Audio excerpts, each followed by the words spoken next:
Assalamualaikum, selamat pagi dan salam Malaysia Madani. Bersama saya Lydia Yusrina Abdul Ilyas dalam Berita Pagi Sarawak. Yang di-Pertuan Negeri Tun Dr. Wan Junaidi Tuanku Jaafar mengadakan lawatan rasmi sulung ke Astana Negeri di Kuching semalam selepas beliau dilantik memegang jawatan pada 26 Januari lalu. Lawatan Tun Dr. Wan Junaidi diiringi oleh isteri Tuh Puan Fauzia Muhammad Sanusi. Ketibaan beliau dan isteri disambut pegawai tadbir kanan Pejabat Astana Negeri Sarawak, Riziandi Nawawi dan Setiausaha Sulit kepada Yang di-Pertuan Negeri Sarawak, Junih Saleh Ahmad.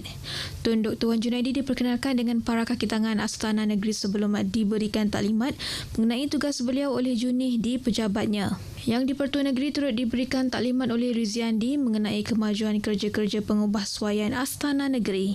Astana Negeri berusia 153 tahun yang dibina oleh Rajah Kedua Sarawak, Charles Brooke pada tahun 1870 kini sedang menjalani pengubahsuaian kecil yang akan siap tidak lama lagi. Sejumlah 10.4 juta ringgit diluluskan bagi melaksana kerja-kerja penyelenggaraan dan perbaikan infrastruktur jalan persekutuan di bahagian Miri. Menteri Kejaraya Datuk Seri Alexander Nanta Linggi berkata, dari jumlah itu 1.23 juta ringgit untuk naik taraf jalan di Bulatan Pujut 3 atau lebih dikenali sebagai Bulatan GK. Manakala dana selebihnya untuk lain-lain kerja seperti penyelenggaraan berkala pavement, berkala bukan pavement serta pembaikan jambatan Sungai Lutong. Datuk Seri Alexander berkata kerja-kerja awal naik taraf jalan di Bulatan Pujut 3 kepada persimpangan lampu isyarat serta naik taraf jalan Bulatan Puchong, Sungai Lutong akan dilaksanakan tahun ini. Kita akan gantikan roundabout ni kepada sistem lampu isyarat pintar lah, smart traffic light system yang dianggarkan akan menggunakan sebanyak 60 lebih juta lah, 67 juta. Jadi kerja awalan telah diluluskan, 1.2 juta sudah dibuat komitmen lah untuk kerja awalan. Jadi terima kasihlah kepada JKR Sarawak kerana saya difahamkan tadi kerja awalan dah bermula dan kita kalau boleh dapat mempercepatkan proses kerja awalan supaya kita boleh memohon peruntukan besar itu daripada Kementerian Kewangan untuk kita dapat laksanakan dengan segera. Projek itu juga termasuk pelebaran jalan dari Bulatan Sebekas Pujut ke persimpangan Pujut 7 daripada laluan berkembang 4 lorong kepada 6 lorong sepanjang 3 km. Beliau berkata kepada pemberita selepas meninjau Bulatan Pujut 3 di Miri. Datuk Seri Alexander yakin projek naik taraf dan penyelenggaraan jalan persekutuan di Miri bakal mengurangkan kesesakan di Bandaraya Miri selain mengalakkan aktiviti pelancongan dan mempercepatkan pertumbuhan ekonomi Sarawak. Sejumlah 56.8 juta ringgit diperuntukkan untuk bantuan awal persekolahan BAP kepada lebih 379,000 murid dan pelajar dari 1,458 sekolah seluruh Sarawak. Bantuan tersebut adalah bagi sesi persekolahan 2024-2025 yang akan bermula Mac ini.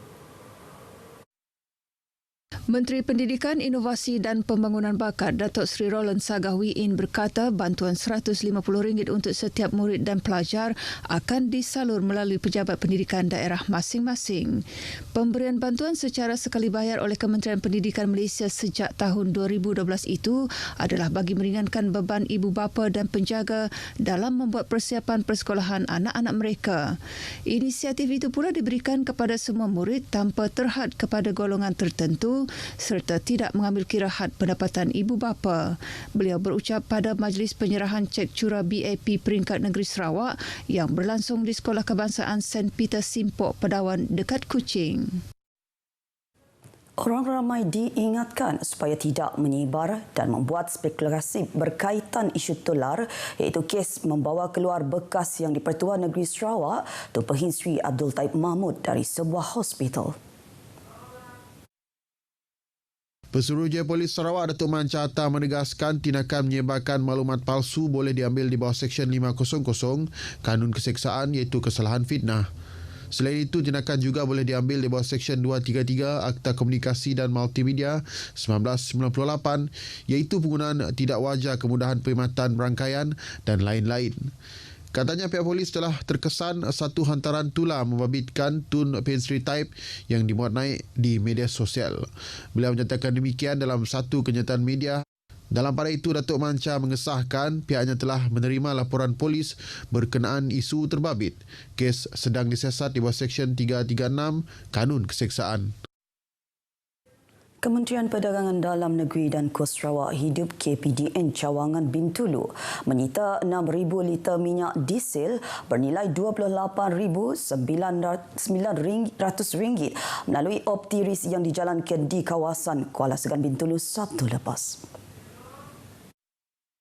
Ketua Cawangan KPDN Bintulu, Alred Zamani Abdul Razak berkata, semasa rondaan oleh pasukan penguatkuasa di sebuah tapak mendapati terdapat minyak diesel disimpan dalam sebuah tangki berkapasiti 10,000 liter. Pemilik tapak berkenaan pula gagal mengemukakan sebarang dokumen seperti permit penyimpan diesel kepada KPDN, lesen dan surat kebenaran yang sah. Satu kertas siasatan telah dibuka dan kes disiasat di bawah Akta Kawalan Bekalan 1961 dan Peraturan-Peraturan Kawalan Bekalan 1974. Sementara itu, dalam kenyataan media berasingan, Alred Zamani berkata, KPDN Bintulu turut menyita 510 kg minyak masak daripada sebuah pasaraya di Kidurong, Bintulu. Pemeriksaan pasukan penguatkuasa ahad lepas mendapati tiada minyak masak paket dijual di premis tersebut. Namun, siasatan lanjut membawa kepada penemuan minyak masak sebanyak 510 kg disimpan dalam stor premis berkenaan di Syaki di Sorok. Kesemuanya minyak masak yang bernilai RM1,275 telah disita untuk siasatan lanjut. Kes turut disiasat di bawah Akta Kawalan Bekalan 1961. Ahli Parlimen Miri Chew Chun Man memberi komitmen untuk menyumbang kemudahan penghawa dingin di Hospital Miri. Masalah tersebut telah dikemukakan kepada beliau oleh ahli Lembaga Pelawat Hospital Miri berhubung keperluan mengganti baharu unit penghawa dingin di beberapa ruang tertentu di hospital tersebut. Katanya beliau sentiasa mengambil berat keperluan di Hospital Miri khususnya untuk menyediakan ruang kerja kondusif kepada kaki tangan serta pesakit. Beliau menghargai peranan ahli lembaga pelawat yang menjadi perantara pihak hospital dengan orang awam dalam menjaga kebajikan dan keperluan di hospital itu. Chew berkata demikian semasa berucap pada program Pra-Tahun Baru Cina di Hospital Miri. Pada majlis tersebut, beliau turut menyaksikan simbolik penyerahan 5 unit penghawa dingin sumbangan ahli lembaga pengurusan Majlis Sukan Negara Alan Ting kepada pengarah Hospital Miri Dr. Jack Wong Siu Yu. Berita Pagi Sarawak berakhir di sini. Seterusnya ikuti Stadium RTM selepas ini untuk perkembangan sukan tanah air dan antarabangsa. Saya Lydia Yusrina Abdul Ilyas dari Sungai hingga Segara, Palestin pasti merdeka.